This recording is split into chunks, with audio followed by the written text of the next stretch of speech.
In this video, you will learn how to add a tag for each product in your Wix website.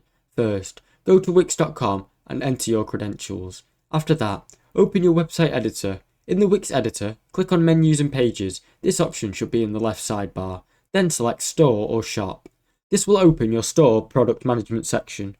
In the Wix dashboard, click on Store Products. You will see a list of your products. Find and click the product that you want to add a tag to. Select Add New Tag Product if you're adding a new tag to the item. To add a tag to your product, on the product setting page, scroll down to Product Info. Look for the Tags field or Product Tags. These tags can help you improve your SEO.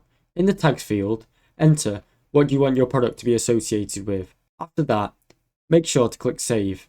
Repeat this process for any other products that you want to tag. After adding all the tags, make sure to save and publish your changes to make them live on your site. Thanks for watching. Don't forget to like and subscribe.